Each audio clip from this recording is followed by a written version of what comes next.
Leo Tolstoy की एक बहुत ही प्रसिद्ध कहानी है। कहते हैं कि पुराने रूस में 3 फकीर बहुत प्रसिद्ध हो गए।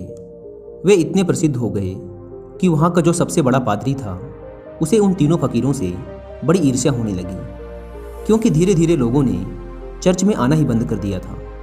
चर्च से लोगों की भीड़ बिल्कुल गायब सी हो गई थी। अब सभी लोगों ने उन 3 फकीरों के पास ही जाना शुरू कर दिया था। वहाँ का प्रधान पादरी सोचता कि ये तीनों कौन हैं जो मेरे रहते संत बन गए, क्योंकि ईसाईयत में एक प्रथा है कि जब तक चर्च किसी इंसान को मान्यता ना दे दे तब तक वो संत नहीं बन सकता। पादरी बड़ा परेशान रहने लगा, क्योंकि लोगों में चर्च की लोकप्रियता दिनों दिन कम होती जा रही थी। लेकिन एक दिन तो हद ही हो गई। पादरी पूरे दिन चर्च में बैठा रहा, लेकिन एक भी व्यक्ति चर्च नहीं आया। पादरी के क्रोध का ठिकाना ना रहा। उसने निश्चय किया कि आज तो उन तीनों फकीरों की खैर नहीं, आज तो मैं उन तीनों को सबक सिखाकर ही रहूंगा। वह अपनी पूरी पादरी वेशभूषा में तैयार हुआ। उसने सोने का ताज पहना, हाथ में प्रधान पादरी का प्रतीक वाला सोने का डंडा लिया और चल पड़ा उन तीनों से मिलने। वे तीनों एक बड़ी सी झील के उस पार रहा करते थे। पादरी एक नाव में बैठकर झील के उस पार पहुंचा। थोड़ा आगे चलने पर उसे एक बड़े से पेड़ के नीचे 3 सीधे साधे से इंसान बैठे हुए दिखाई दिए।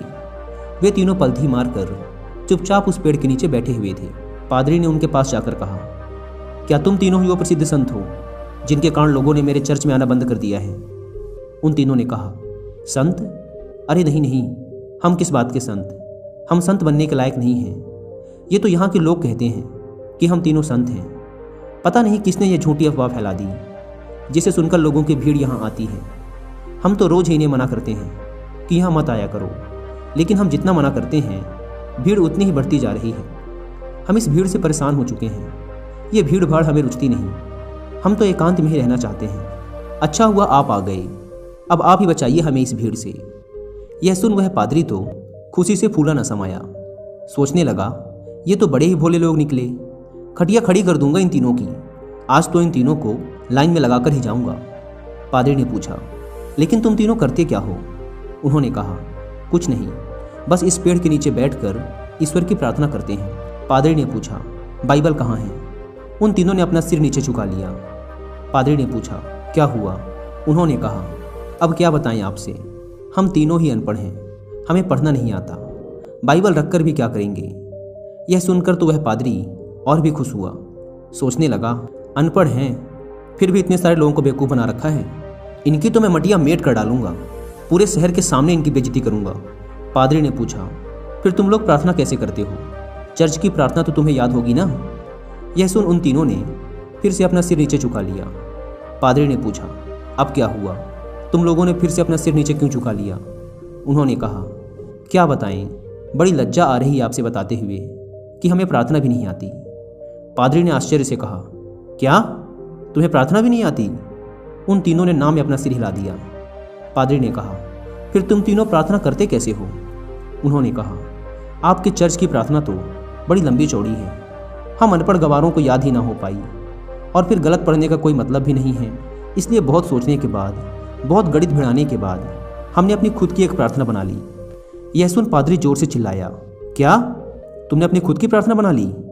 प्रार्थना तो सर्वमान्य होती है, शास्त्रों में लिखी होती है, हजारों हजारों साल पुरानी होती है। जीसस को तो प्रार्थना खुद परमात्मा ने सिखाई थी, लेकिन तुम लोगों ने अपनी खुद की प्रार्थना बना ली।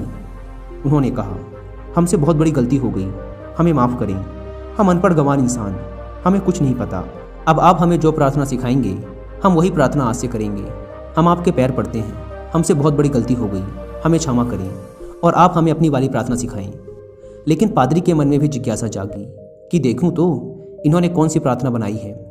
पादरी ने कहा, पहले तुम लोग मुझे अपनी प्रार्थना सुनाओ। उन्होंने कहा, नहीं महाराज, हम अनपढ़ों की प्रार्थना का कोई मतलब नहीं, आप हमें और शर्मिंदा ना करें, आप हमें अपनी वाली प्रार्थना सिखाएं। लेकिन पादरी नहीं माना, इसलिए पादरी के बार बार कहने पर आखिर में वो अपनी प्रार्थना सुनाने के लिए राजी हो गई। उन्होंने कहा, हमने बहुत सोचा, बहुत विचार किया, लेकिन हमें कोई प्रार्थना ना सूझी। फिर हमें याद आया कि ईसाईयत में तो भगवान के 3 रूपों को माना गया है, इसलिए हमने इसी पर अपनी प्रार्थना बना दी। अगर आप हमारी प्रार्थना सुनेंगे तो हम पर हंसेंगे।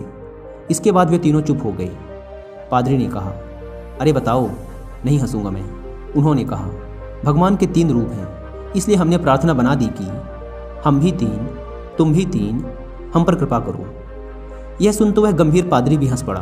बोला, जिंदगी में बहुत प्रार्थनाएं सुनी, पर ऐसी प्रार्थना कभी ना सुनी। वह मन ही मन सोचने लगा, बड़े बेवकूफ़ लोग हैं, आज तो इनकी यक्त ठिकाने लगाकर ही जाऊंगा। इन तीनों को मेरे पास चर्च में आना ही पड़ेगा। उन तीनों ने कहा, आप हमारी छोड़िए, अपनी प्रार्थना सिखाइए, हम आज से वही करेंगे। पादरी ने उन्हें चर्च की प्रार्थना सिखानी शुरू की। उन्होंने कहा, एक बार और। पादरी ने फिर सुनाई। उन्होंने कहा, एक बार और। पादरी ने तीसरी बार सुनाई। उन्होंने कहा, एक बार और, कहीं भूल न जाएं। पादरी ने फिर सुनाई। उन्होंने कहा, एक आखिरी बार और। पादरी ने कहा, घबराओ मत, कभी कभी चर्च भी आया करो, धीरे धीरे तुम लोगों की भी जिंदगी सुधरने लगेगी, और अगर रोज आओगे तो यह प्रार्थना भी सीख जाओगे। उन्होंने कहा, जी, जैसी आपकी आज्ञा। पादरी बड़ा खुश हुआ।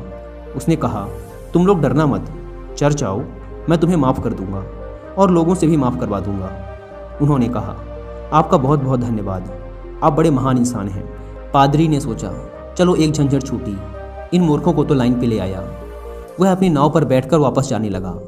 नाव अभी झील के बीचों बीच पहुंची ही थी कि पीछे से कुछ लोगों के चिल्लाने की आवाज़ आई। पादरी और माझी ने पीछे मुड़कर देखा तो उनकी आंखें फटी की फटी रह गई। वे तीनों पादरी को पुकारते हुए झील के पानी पर दौड़ते हुए चले आ रहे थे। वे तीनों पानी पर ऐसे दौड़ रहे थे मानो कोई जमीन पर दौड़ रहा हो। यह देखकर तो पादरी के हाथ से वह सोने का डंडा छूटकर वही नाव पर गिर गया। यह चमत्कार तो आज तक केवल जीसस ने ही करके दिखाया था। वे तीनों भागते हुए नाव के किनारे आकर खड़े हो गए और पादरी से कहने लगे, आप वो प्रार्थना हमें एक बार और सुना दें, हम उसे भूल रहे हैं। वो कहता है ऐसे शुरू होती है, ये कहता है ऐसे शुरू होती है, मैं कहता हूँ ऐसे शुरू होती है। हम तीनों में बहस शुरू हो चुकी है। अब हम बहस करें या प्रार्थना करें, इसलिए आप हमें वो प्रार्थना एक बार और सुना दें। पादरी ने तो झुककर उनके पैर ही पकड़ लिए और कहने लगा, अब तक जो भी बताया है, जो कुछ भी कहा है, सब कुछ भूल जाओ। तुम्हारी प्रार्थना जीती और मेरी हारी। तुम्हारी प्रार्थना ही श्रेष्ठ है। श्रेष्ठ है क्योंकि वह सुन ली गई है, और सच तो ये है कि अब से मैं भी तुम्हारी वाली ही प्रार्थना करूंगा। गलती तो मुझसे हुई है जो मैंने तुम्हारी प्रार्थना को कम समझा, जबकि कमी तो मेरी श्रद्धा, मेरी आस्था में थी, कमज़ोर तो मेरी प्रार्थना थी। इसलिए आप लोग मुझे क्षमा करें, बड़ा उपकार होगा। वे तीनों फकीर बोलते रहे कि आप एक बार हमें अपनी वाली प्रार्थना और सुना दें, लेकिन वह पादरी चुपचाप अपना सिर नीचे झुकाए वहाँ से चला गया। दोस्तों, अगर आप लियो टॉल्स्टॉय द्वारा लिखी और भी ऐसी कहानियाँ सुनना चाहते हैं तो आप इन्हें सुन सकते हैं कुकू एफएम ऐप पर। कुकू एफएम इंडिया का लीडिंग ऑडियो बुक प्लेटफॉर्म है, जहां पर आप कहानियों के अलावा self help books, religious books and famous personalities की बायोग्राफीज़ को भी ऑडियो फॉर्मेट में सुन सकते हैं, वो भी अपनी मनपसंद लैंग्वेज में। अगर आप प्ले स्टोर से इस ऐप को डाउनलोड करके इसके 1 ईयर का सब्सक्रिप्शन लेते हैं तो वो आपको पड़ेगा 399 रुपीज़ का, लेकिन आप इसे अवेल कर सकते हैं सिर्फ 199 रुपीज़ में अगर आप यूज़ करते हैं कूपन कोड WI50। लेकिन यह कूपन कोड सिर्फ पहले 250 लोगों के लिए ही वैलिड है, इसलिए देर ना करें। ऐप की link description and pin comment पर दी गई है, एक बार जाकर जरूर चेकआउट करें। लियो टॉल्स्टॉय की यह कहानी हमें सिखाती है कि ये जरूरी नहीं कि हमारे द्वारा की गई प्रार्थना शास्त्रों से ही ली गई हो, वो बहुत प्राचीन ही होनी चाहिए, लाखों लाखों लोगों द्वारा मान्यता प्राप्त होनी चाहिए। अगर हमारी प्रार्थना सच्ची है, सच्चे मन से की गई है, तो वो परमात्मा के द्वारा जरूर सुनी जाएगी, फिर चाहे वो 2 शब्दों की साधारण सी ही प्रार्थना क्यों ना हो। उन 3 साधुओं की कहानी से सीखने को तो हमें यही मिलता है कि हम चाहे कुछ भी करें, लेकिन उसे दिखावे के उद्देश्य से ना करें। हम जब भी किसी काम को करें तो हमारी पूरी आत्मा उस काम में उतर जानी चाहिए, उस काम के प्रति हमारा पूरा समर्पण होना चाहिए। अगर हम हर काम को इसी तल्लीनता के साथ कर पाए तो हर काम में हमारी सफलता निश्चित है, जैसे कि उन 3 साधुओं के साथ हुआ था। उन्होंने अपनी प्रार्थना को इतने समर्पण भाव के साथ किया था कि प्रार्थना उन्होंने नहीं, उनकी आत्मा ने की थी। फिर उनकी प्रार्थना इतनी सच्ची हो गई कि ईश्वर भी उनकी प्रार्थना को सुने बिना ना रह सका।